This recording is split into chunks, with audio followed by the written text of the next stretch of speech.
Hey everybody, this is Pitch Goldluck here. Now, you know me. This channel's bread and butter is the Doctor Who books, and it is the main goal and topic of this channel.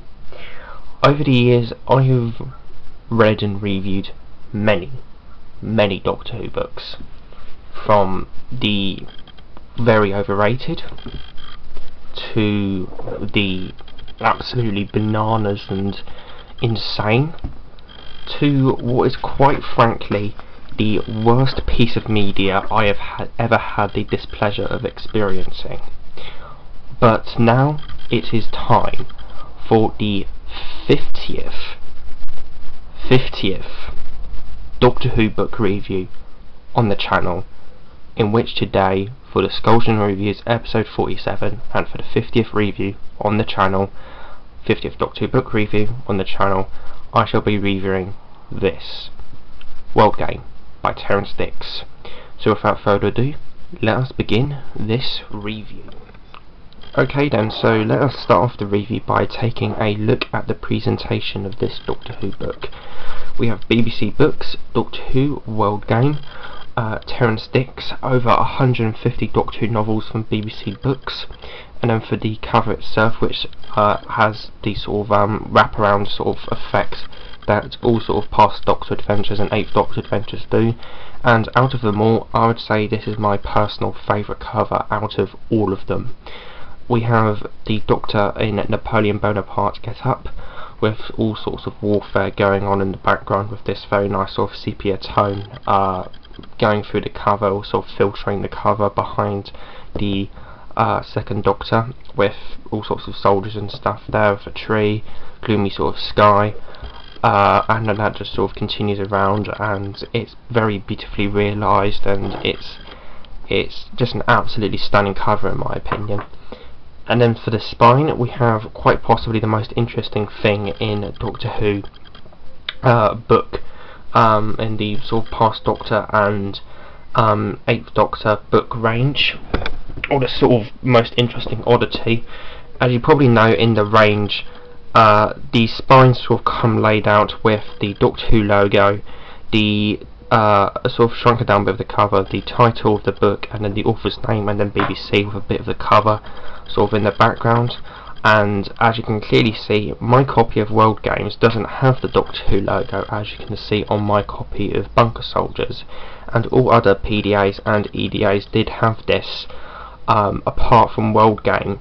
The reasoning for this, it was a mass misprint on every single copy of World Game, so no copy of World Game in the world has the Doctor Who logo on the spine, like where it's supposed to be. It's a mass misprint on all copies, unless, and I highly doubt you'll be able to find a copy of World Game with the Doctor Who logo on the spine, and if there is one in existence, it's probably only an early factory test run or something of the book or something like that, but I highly doubt anything like that exists of this book.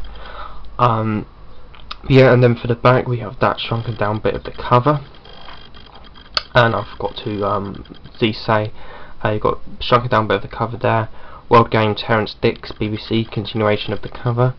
And as I was saying, you've got a little bit of the cover shrunken down at the top there, with the synopsis, continuation of the cover, the barcode and the original UK, US and Canadian prices.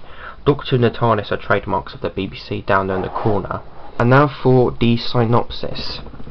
The Doctor has been captured and put on trial by his own people, accused of their greatest crime, interfering with the affairs of other peoples and planets. He is sentenced to exile on Earth. That much is history. But now the truth can be told. The Doctor does not go straight into exile. First, the Time Lords have a task for him. From the trenches of the Great War to the terrors of the French Revolution, the Doctor finds himself on a mission that he does not want, with a companion he does not like, his life threatened at every turn. Will the Doctor survive to serve his sentence, or will this adventure prove to be his Waterloo? This adventure features the second Doctor. And then for the interior of the book, we have Doctor Who World Game, BBC Books,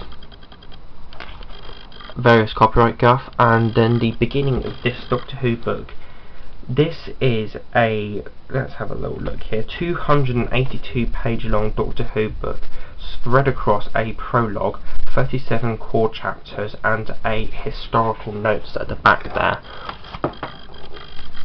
And then a little bit after that we have a bit about the author, and then coming soon from BBC Books, The Time Travellers, which is the penultimate past Doctor adventure, making this the penultimate making this the anti-penultimate past Doctor adventure, because it was this, Time Travellers, and then Atom Bomb Blues, and that was it for the PDAs in general. It just ended there, as the BBC wanted to focus on the new series books, and these weren't selling well, so they had lots more planned but just decided not to make them because of how poor the sales were going. Similar thing to the Time Hunter books, I think. But with the presentation of this Doctor Who book out of the way with, what is the general consensus and my own personal thoughts and opinions on World Game. As for the general consensus of this Doctor Who adventure, it's very positive overall, with an average rating of 3.68 out of 5 on Goodreads, with reviews that range from 3 stars to a couple 5 stars with a couple 2 stars. Do I agree or disagree with the general consensus? Let us find out.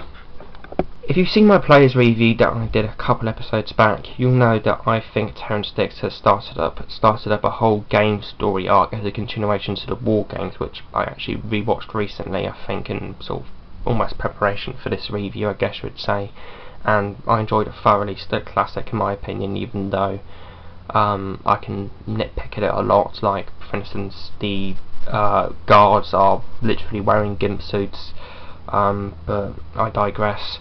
And here is the finale of said arc. Was it a successful and satisfactory ending to the arc for me? Well, in short, it was, but nothing really more.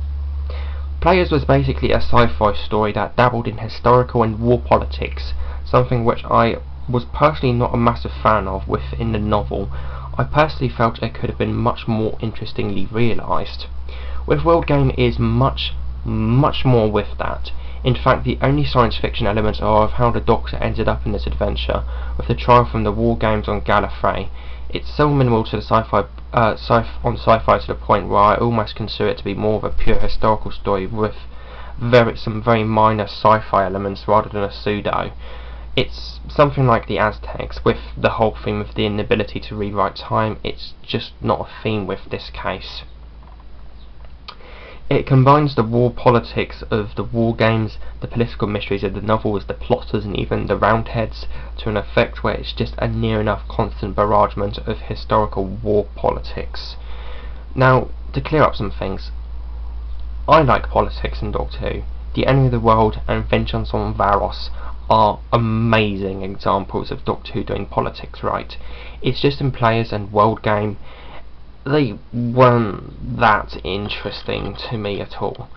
Those two stories did them in an exciting manner, however, with these two books, I personally feel that they weren't. The continuity stuff with World Game is pretty heavy, but not quite as much as Players.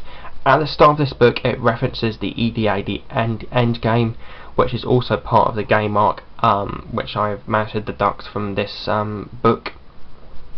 Even more, even though I already knew it was sort of a loose part of the arc with the Players in it, but thanks to this novel hinting that the 2nd and 8th Doctor actually meet in World Game.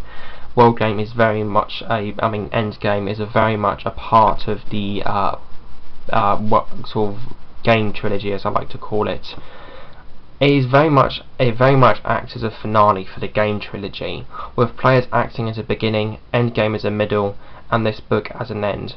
Quite frankly, where Time Worm, Exodus and Blood Harvest fit into the equation, I honestly do not know.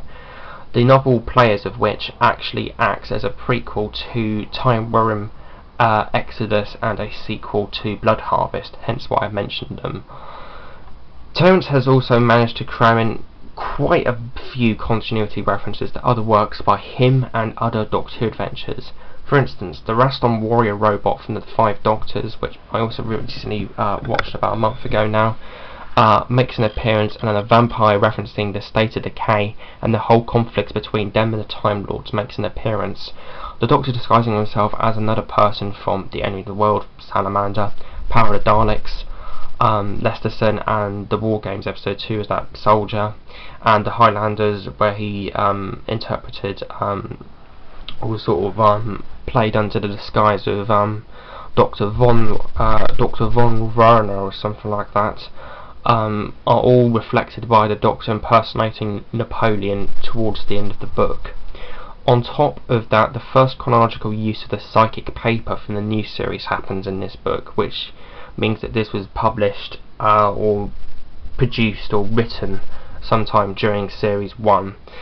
Continuity and historical ephemera aside, what did I think personally of the book? Was it any good for me? Well, yes and no. A problem I have with this book is that it's inconsequential for me. The Doctor gets thrown into the historical events of the book, looking for what is causing historical interference that he is set upon which he's set to look out for by the Time Lords and only to observe and sort of report back to Time Lords about what's causing historical interference and what's going on with it, which ends up turning out to be caused by the Countess from Players with his one-off companion Serena. It to me just doesn't really go anywhere overall. The narrative that is there is one that isn't very beefy or thought out. It's just a matter of moving on from scene to scene, figuring out the interference, jumping around in multiple times and places, and political matters with Napoleon, other historical figures such as the Duke of Wellington. It ends the whole game arc nicely. Just as a book overall, it's flat and nondescript for me personally. If you like the war politics and Players and World Game, I can see you enjoying this book quite a bit. It was a pleasant read, and for me, I generally did find it very fulfilling, as Terrance Dicks marvellously creates stunning worlds and lavish sets, as well as very magnetic-like character development, character chemistry, and character interactions between the Doctor, his one-off companion Serena, and even between the Doctor and Napoleon. My personal favourite scene, from the latter of which, with the Doctor meeting Napoleon, would be where the Doctor saves him from a bomb about halfway through the book. It's just, for me, this book wasn't really my thing, and this is so far my least favourite Terrance Dicks book, of which I am giving a solid 5 out of 10. Overall, the two books I read of the game arc, Players and this, were pretty interesting and did form quite a bit of nice bit of fan service, but for me they weren't really much of note. Worthy readers if you're a fan of the War Games, and it isn't complete with failure of an experiment as the War Games be. The short story from Players was great, as well as the writing. Lavish sets, world building, and character stuff from the two books. It's just nothing to write home about. Overall, that is all. Yes, I have now reached a staggering 50 Doctor Who book reviews on the channel, and wow, from the insane characterisation of Tennis of Aliens to the pornographic like damaged goods to the average world game. It's been a crazy journey, hasn't it, Times Champion? But yes, I have now reached 50 Doctor Who book reviews on the channel, and it is far from being all over.